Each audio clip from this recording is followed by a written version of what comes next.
ये सीधी तस्वीरें संसद परिसर की, जहां पर संसद का बजट सत्र आज से शुरू होने जा रहा है और इसी कड़ी में राष्ट्रपति द्रौपदी मुर्मू, देश के प्रधानमंत्री नरेंद्र मोदी, उपराष्ट्रपति जगदीप धनखड़ ये पहुंच चुके हैं संसद भवन और थोड़ी देर बाद राष्ट्रपति द्रौपदी मुर्मू का अभिभाषण शुरू होने जा रहा है। संसद भवन में प्रवेश करती देश की राष्ट्रपति द्रौपदी मुर्मू, उनके साथ उपराष्ट्रपति जगदीप धनखड़, देश के प्रधानमंत्री नरेंद्र मोदी उनके साथ मौजूद हैं और संसद भवन के भीतर प्रवेश वो कर रहे हैं। और थोड़ी देर बाद राष्ट्रपति द्रौपदी मुर्मू का अभिभाषण शुरू होने जा रहा है। कुछ ही देर बाद राष्ट्रपति का अभिभाषण से सत्र की शुरुआत होगी और आज से संसद का बजट सत्र शुरू होने जा रहा है। स्पीकर ओम बिरला राष्ट्रपति का ये आगमन उनके साथ मौजूद हैं। सत्ता के प्रतीक सेंगोल के साथ उनका स्वागत और उनको लेकर जाते हुए संसद संयुक्त अधिवेशन के लिए, जहां पर वो संबोधित करेंगी लोकसभा और राज्यसभा के सदस्यों को एक साथ। बेहद महत्वपूर्ण ये क्षण, राष्ट्रपति का आगमन इस देश को ये याद दिलाता है कि भारत का जो लोकतंत्र है वो केवल संवैधानिक कागजों पर नहीं बल्कि जीवंत और गतिशील है। जब संसद में राष्ट्रपति का स्वागत होता है तो वो क्षण देश के गौरव और लोकतांत्रिक मूल्यों को सलाम करने जैसा होता है। भारतीय संस्कृति में राष्ट्रपति का संसद में प्रवेश अतिथि सत्कार की भावना से भी जुड़ा है। गॉर्ड ऑफ ऑनर और सम्मान समारोह इस बात का प्रतीक है कि हम अपने संवैधानिक प्रमुख का सम्मान किस गहराई और किस आत्मसम्मान के साथ करते हैं। ये पारंपरिक सम्मान केवल राष्ट्रपति के लिए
माननीय संसद सदस्य संसद की इस बैठक को संबोधित करते हुए मुझे हार्दिक प्रसन्नता हो रही है।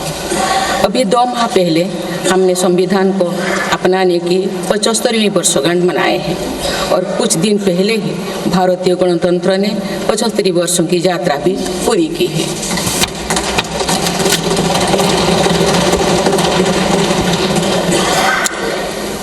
ये अवसर लोकतंत्र की जननी के रूप में भारत के गौरव को नई ऊंचाई देगा। मैं सभी देशवासियों की तरफ से बाबा साहेब आम्बेडकर समेत सभी संविधान निर्माताओं को नमन करती हूँ। माननीय सदस्यगण, इस समय देश में महाकुंभ का ऐतिहासिक पर्व भी चल रहा है।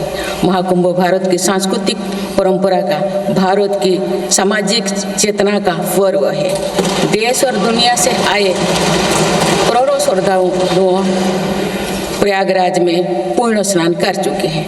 मैं मौनो अमावस्या के दिन हुई हादसे पर अपना दुख व्यक्त करती हूँ।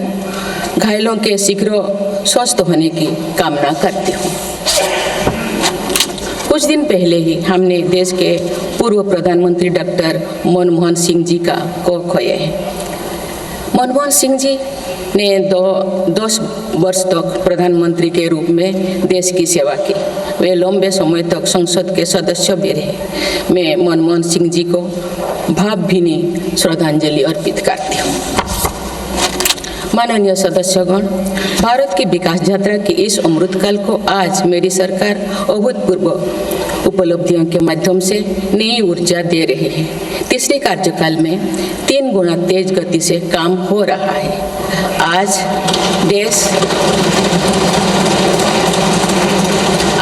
देश बड़े निर्णयों और नीतियों को असाधारण गति से लागू होते देख रहा है और इन निर्णयों में देश की गरीब, मध्यम वर्ग, युवा, महिलाओं, किसानों को सर्वोच्च प्राथमिकता मिली। मेरी सरकार ने तीसरे कार्यकाल में सभी के लिए आवास के उद्देश्य की पूर्ति के लिए ठोस कदम उठाए हैं। प्रधानमंत्री आवास योजना का विस्तार करते हुए 3 करोड़ अतिरिक्त परिवारों को नए घर देने का निर्णय लिया गया है। इसके लिए 5,36,000 करोड़ रुपया खर्च किए जाने की योजना है। मेरी सरकार गांव में गरीबों की उनकी आवासीय भूमि का हक देने और वित्तीय समावेशन के लिए प्रतिबद्ध है। इस दिशा में स्वामित्व योजना के अंतर्गत अब तक 2 करोड़ 25 लाख स्वामित्व कार्ड जारी किए गए हैं। इनमें से करीब 70 लाख स्वामित्व कार्ड पिछले 6 महीने से जारी किए। पीएम किसान सम्मान निधि के तहत करोड़ों किसानों को पिछले महीने में 41,000 करोड़ रुपया की राशि का भुगतान हुआ है। जनजातीय समाज के 5 करोड़ लोगों के लिए धरती व जनजातीय ग्राम उत्कर्ष अभियान प्रारंभ हुआ है। इसके लिए 80,000 करोड़ रुपये का प्रावधान किया गया है। आयुष्मान भारत योजना के अंतर्गत 70 वर्षों और उससे अधिक उम्र के 6 करोड़ वरिष्ठ नागरिकों को स्वास्थ्य बीमा देने का फैसला हुआ है। इन्हें हर वर्ष 5 लाख रुपए का हेल्थ कवर मिलेगा। छोटे उद्यमियों के लिए मुद्रा ऋण की सीमा 10 लाख रुपये से बढ़कर 20 लाख रुपया कर दी गई है।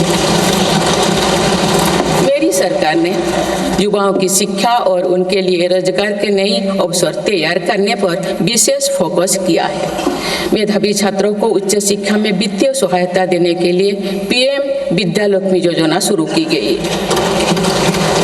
1 करोड़ युवाओं को शीर्ष 500 कंपनियों में इंटर्नशिप के अवसर भी दिए जाएंगे। पेपर लीक की घटनाओं को रोकने और भर्ती में पारदर्शिता सुनिश्चित करने के लिए नया कानून लागू किया गया है। सहकार से समृद्धि की भावना पर चलते हुए सरकार ने त्रिभुवन सहकारी यूनिवर्सिटी की स्थापना को प्रस्ताव स्वीकृत किया है। सरकार ने प्रधानमंत्री ग्राम सड़क योजना के चौथे चरण में 25,000 बस्तियों को जोड़ने के लिए 70,000 करोड़ रुपया स्वीकृत किए हैं। आज जब हमारा देश अटल जी की जन्म शताब्दी का वर्ष मना रहा है, तो प्रधानमंत्री ग्राम सड़क योजना उनके विजन का पर्याय बनी हुई है। देश में अब 71,000 वंदे भारत, अमृत भारत और नमो भारत ट्रेन चल रही है, जिनमें पिछले 6 माह में ही 17 नए वंदे भारत और एक नमो भारत ट्रेन को जोड़ा गया है। वन नेशन वन इलेक्शन और वक्फ अधिनियम संशोधन जैसे कई महत्वपूर्ण विषय पर भी सरकार ने तेज गति से कदम आगे बढ़ाए। माननीय सदस्यगण, मेरी सरकार के 1 दशक के कार्यकाल ने विकसित भारत की यात्रा को नई ऊर्जा दी है। विकसित भारत के विजन में जन भागीदारी का सामूहिक सामर्थ्य है, देश की आर्थिक उन्नति का रोड मैप है, डिजिटल क्रांति के रूप में टेक्नोलॉजी की ताकत है और आधुनिक इंफ्रास्ट्रक्चर आधार भी है। मेरी सरकार के प्रयास के बल पर भारत दुनिया की तीसरी सबसे बड़ी अर्थव्यवस्था बनने जा रही है। विकसित भारत की उड़ान को हमारे संविधान के आदर्शों का सतत मार्गदर्शन मिलता रहे, इसके लिए सरकार ने सेवा, सुशासन, समृद्धि और स्वाभिमान इन प्रमुख सिद्धांतों को गवर्नेंस के केंद्र में रखा है। सरकार रिफॉर्म, परफॉर्म और ट्रांसफॉर्म के अपने संकल्पों को तेज गति से आगे बढ़ा रही है। मेरी सरकार का मंत्र है सबका साथ, सबका विकास, सबका विश्वास और सबका प्रयास, और इस मंत्रों का एक ही लक्ष्य है, विकसित भारत का निर्माण। माननीय सदस्यगण, जब देश के विकास का लाभ अंतिम पायदान पर खड़े व्यक्ति को भी मिलने लगता है तो भी विकास सार्थक होता है। मेरी अंत्योदय की वह भावना है जिसके प्रति मेरी सरकार संकल्पित रही है। गरीब को गरिमापूर्ण जीवन मिलने से उसमें जो सशक्तिकरण का भाव पैदा होता है और गरीबी से लड़ने में उसकी मदद करता है। स्वच्छ भारत अभियान के तहत बने 12 करोड़ शौचालय, प्रधानमंत्री उज्ज्वला योजना के तहत निःशुल्क दिए गए 10 करोड़ गैस कनेक्शन, 80 करोड़ जरूरतमंदों का राशन, सौभाग्य योजना, जल जीवन मिशन जैसे अनेक योजनाओं में गरीब को ये भरोसा दिया गया है कि वे सम्मान के साथ जी सकते हैं। ऐसे ही प्रयासों की वजह से देश के 25 करोड़ लोग गरीबों को परास्त करके आज अपने जीवन में आगे बढ़ रहे हैं। इन्होंने न्यू मिडिल क्लास का एक ऐसा समूह तैयार किया है जो भारत की ग्रोथ को नई ऊर्जा से भर रहा है। माननीय सदस्यगण, भारत जैसे देश की आर्थिक उन्नति मध्यम वर्ग, मिडिल क्लास की आकांक्षाओं और उनकी पूर्ति से परिभाषित होती है। मध्यम वर्ग जितने बड़े सपने देखेगा, देश उतने ही ऊंचा उड़ान भरेगा। मेरे सरकार ने मुक्त स्वर से मध्यम वर्ग के योगदान को न केवल स्वीकारा है बल्कि हर मौके पर उसे सराहा भी है। सरकारी कर्मचारी भी मिडिल क्लास के अहम प्रतिनिधि है। हाल ही में मेरी सरकार ने सरकारी कर्मचारियों के कल्याण के लिए 8वें वेतन आयोग के गठन का निर्णय लिया है। ये निर्णय आने वाले वर्षों में सरकारी कर्मचारियों के वेतन में बड़ी वृद्धि का आधार बनेगा। केंद्र सरकार के लाखों कर्मचारियों का यूनिफाइड पेंशन स्कीम के तहत 50% सुनिश्चित पेंशन देने का निर्णय भी लिया गया है, जिसका व्यापक स्वागत हुआ है। मध्यम वर्ग का अपने घर का सपना पूरा करने के लिए भी मेरी सरकार प्रतिबद्ध है। रेरा जैसे कानून बनाकर मध्यम वर्ग के सपने को सुरक्षा दी गई है। घर के लिए लोन पर सब्सिडी दी जा रही है। उड़ान योजना ने लगभग 1.5 करोड़ लोगों का हवाई जहाज में उड़ने का सपना पूरा किया गया है। जन औषधि केंद्रों में 80% रियायती दरों पर मिल रही दवाओं से देशवासियों की 30,000 करोड़ रुपये से ज़्यादा बचे हैं। हर विषय की पढ़ाई के लिए सीटों की संख्या में भी कई गुना बढ़ोतरी का बहुत लाभ मध्यम वर्ग को मिला है। राष्ट्र निर्माण में करदाता के योगदान को मेरी सरकार ने सम्मान देते हुए टैक्स से जुड़े मसलों को आसान किया है। टैक्स विवादों को कम करने के लिए फेसलेस मूल्यांकन की शुरुआत कर पारदर्शिता बढ़ाई गई है। आप देश में 75 वर्ष से अधिक उम्र के वरिष्ठ नागरिकों को जिन्हें सिर्फ पेंशन मिलती है, आयकर रिटर्न दाखिल करने के संबंध में स्वयं निर्णय लेने का अधिकार दिया गया है। माननीय सदस्यगण, मेरी सरकार महिलाओं के नेतृत्व में देश को सशक्त बनाने में यानी ह्यूमन लेड डेवलपमेंट में विश्वास करती है। नारी शक्ति बंधन अधिनियम के द्वारा लोकसभा और विधानसभा में महिलाओं के लिए आरक्षण इस दिशा में एक महत्वपूर्ण कदम है। राष्ट्रीय ग्रामीण आजीविका मिशन के तहत 91 लाख से अधिक स्वयं सहायता समूहों को सशक्त किया जा रहा है। देश की 10 करोड़ से भी अधिक महिलाओं को इसके साथ जोड़ा गया है। इन्हें कुल 9 लाख करोड़ रुपये से अधिक की राशि बैंक लिंकेज के माध्यम से वितरित की जा रही है। मेरी सरकार का लक्ष्य देश में 3 करोड़ लखपति दीदी बनाने का है। आज 1 करोड़ 15 लाख से भी अधिक लखपति दीदी एक गरिमामयी जीवन जी रहे हैं। इनमें से लगभग 50 लाख लखपति दीदी बीते 6 महीने में बनी हैं। ये महिलाएं एक उद्यमी एक के रूप में अपने परिवार के आय में योगदान दे रहे हैं। इंश्योरेंस फॉर ऑल की भावना के साथ कुछ महीने पूर्व ही बीमा सखी अभियान भी शुरू किया गया है। हमारे बैंकिंग और डिजी पेमेंट्स सखियां दूर दराज के इलाकों में लोगों को वित्तीय व्यवस्था से जोड़ने में महत्वपूर्ण भूमिका निभा रहे हैं। कृषि सखियां नेचुरल फार्मिंग के बढ़ावा दे रही हैं और पशु सखियां के माध्यम से हमारा पशुधन मजबूत हो रहे हैं। ड्रोन दीदी योजना महिलाओं के आर्थिक और तकनीकी सशक्तिकरण का माध्यम बने हैं। ये इस संसद के लिए गौरव का विषय है कि बड़ी संख्या में भारत की बेटियां लड़ाकू विमान उड़ा रही हैं, पुलिस में भर्ती हो रही हैं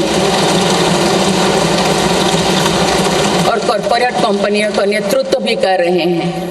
मेरी सरकार के निर्णय के बाद बालिकाओं की भर्ती राष्ट्रीय मिलिट्री स्कूलों में प्रारंभ हो गई है। नेशनल डिफेंस एकेडमी में भी महिला कैडेट्स को भर्ती शुरू की गई है। हमारी बेटियां आज ओलंपिक में मेडल लाकर देश को भी गौरवान्वित कर रही हैं। मैं भारत की संसद के माध्यम से देश की नारी शक्ति को विशेष बधाई देती हूँ। माननीय सदस्यगण, पिछले 1 दशक में देश के हर बड़े प्रयास का दायित्व आगे बढ़कर भारत के युवाओं को उठाना पड़ा है। आज हमारा युवा स्टार्टअप स्पोर्ट्स से लेकर स्पेस तक हर फील्ड में देश का नाम रोशन कर रहे हैं। माय भारत पोर्टल के जरिए लाखों युवा राष्ट्र निर्माण के कार्य से जुड़ रहे हैं। पिछले 1 दशक में मेक इन इंडिया, आत्मनिर्भर Bharat, startup India, stand up India और डिजिटल इंडिया जैसी पहल ने युवाओं को रोजगार के अनेक अवसर प्रदान किए हैं। पिछले 2 वर्षों में सरकार ने रिकॉर्ड संख्या में 10 लाख स्थायी सरकारी नौकरियां प्रदान की गई। मेरी सरकार ने युवाओं के बेहतर कौशल और नई अवसरों के सृजन के लिए 2 लाख करोड़ रुपया का पैकेज स्वीकृत किया है। 1 करोड़ युवाओं के लिए इंटर्नशिप की व्यवस्था से युवाओं को ग्राउंड पर काम करने का अनुभव प्राप्त होगा। आज देश में 1.5 लाख से अधिक स्टार्टअप है जो इनोवेशन के स्तंभ के रूप में उभर रहे हैं। 1000 करोड़ रुपया की लागत से स्पेस सेक्टर में वेंचर कैपिटल फंड की शुरुआत की गई है। US world future skill index 2025 में भारत विश्व में दूसरे नंबर पर पहुंच गया है। यानी फ्यूचर ऑफ वर्क श्रेणी में एआई और डिजिटल टेक्नोलॉजी अपनाने में भारत दुनिया को रास्ता दिखा रहा है। ग्लोबल इनोवेशन इंडेक्स में भी भारत की रैंकिंग 76 से सुधर कर 39 हो गए हैं।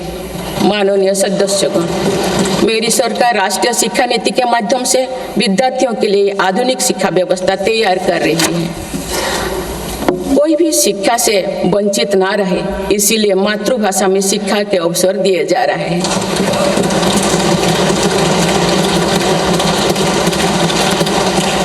विभिन्न भर्ती परीक्षाएं 13 भारतीय भाषाएं में आयोजित कर भाषा संबंधी बाधाओं को भी दूर किया गया है। बच्चों में इनोवेशन को बढ़ावा देने के लिए 10,000 से अधिक स्कूलों में अटल टिंकरिंग लैब्स खोली गई है। ईज ऑफ डूइंग रिसर्च के लिए हाल ही में one nation one subscription scheme लागू कर दिया है। इससे अंतर्राष्ट्रीय शोध की सामग्री निःशुल्क उपलब्ध हो सकेगी। पिछले एक दशक में उच्च शिक्षण संस्थानों की संख्या बढ़ी है। इनकी गुणवत्ता में भी व्यापक सुधार हुआ है। यूएस विश्व यूनिवर्सिटी एशिया रैंकिंग में हमारे 163 विश्वविद्यालय शामिल हुई है। नालंदा विश्वविद्यालय के नए कैंपस का शुभारंभ कर शिक्षा में भारत का पुराना गौरव वापस लाया गया है।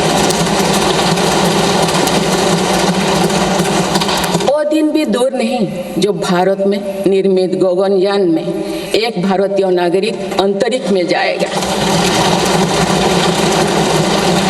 कुछ दिन पहले स्पेस डॉकिंग में सफलता ने भारत के अपने स्पेस स्टेशन का मार्ग और आसान कर दिया गया। कुछ दिन पहले इसरो ने अपना 100वां लॉन्च करते हुए सैटेलाइट के सफलतापूर्वक स्थापित किए। मैं इस उपलब्धि के लिए भी इसरो को और सभी देशवासियों को बधाई देती हूँ।